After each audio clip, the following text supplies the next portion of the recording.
स्वागत है आपका बुनकर प्रवक्ता में। मैं जुनैद अरसलान और इस वक्त मैं सिंधी कॉलोनी में हूँ और यहाँ पर जो निर्माण हो रहा है बाल निकेतन फ्लाईओवर का, उसके बाद यहाँ धूल गर्दे बहुत ज़्यादा हो रहे हैं और स्थानीय दुकानदारों का मानना है कि यहाँ छिड़काव न होने की वजह से जो देखिए आप ज़मीन पर देखेंगे तो धूल गर्दे ज़्यादा हैं और हवा में भी धूल के कण उड़ रहे हैं, जिससे इनके फेफड़ों को खासा नुकसान हो रहा है। इनका कहना है कि सांस लेने में भी इन्हें खासी तकलीफ़ों का सामना करना पड़ रहा है। यहाँ पर हज़ारों की तादाद में दुकानदार हैं और इनका कहना है कि जो प्रशासन है, वो स्थानीय प्रशासन जो भी ज़िम्मेदार हैं, वो यहाँ पानी का छिड़काव नहीं कर रहे हैं, जिससे इनकी सेहत प्रभावित हो रही है।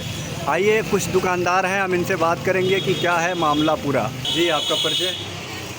जावेद। क्या मामला है पूरा? क्या ये जब से काम लगा हुआ है, ये इतना ज़्यादा डस्ट यहाँ उड़ रहा है और इसका कोई इंतज़ाम यहाँ कोई शासन प्रशासन से कोई नहीं है। जो है कम से कम पानी होने का छिड़काव हो जाता तो कम से कम ये जो सांस उस लेने में दिक्कत है, ये डस्ट पूरे जो है फेफड़े से लेके सांस लेने में दिक्कत हो रही है। और ये अगर कम से कम इतना हो जाए कि नगर पालिका कम से कम पानी छिड़काव करा दे, तो उससे क्या है कि ये जितने दुकानदार हैं या लोग आने जाने वाले हैं, उनको बड़ी राहत हो जाएगी जो है। तो ये हम लोग बराबर ही सुबह शाम हर दुकानदार अपना अपना है कि पानी छिड़कता है, लेकिन अपने दुकान के सामने ही छिड़क सकता है। और नगर पालिका चाहे तो यहाँ से वहाँ तक अगर ये जो धूल उड़ रही है तो पानी छिड़कवा दे जो है तो बहुत राहत हो जाएगी। जो है क्या सांस लेने में दिक्कत हो रही है? बहुत सांस लेने में दिक्कत हो रही है कि और उसकी जो है डस्ट जो है पूरे जो है शरीर के अंदर जा रहे हैं। कभी कोई बीमार पड़ जा रहा है, कभी कोई बीमार पड़ जा रहा है। एलर्जी भी हो जाए? बहुत एलर्जी है और उसके वजह से तरह तरह की बीमारियां हो रही है। लेकिन अब दुकान है, मजबूरी है कि रहना ही रहना है जो है। कब से है मामला? अरे ये तो कई महीने से चल रहा है, लेकिन जब से ये काम लगा हुआ है, देखिए सामने पूरी धूल जो है जमी हुई है और धूप की वजह से पूरा जो है उड़ती रहती है, दिन भर उड़ती रहती है।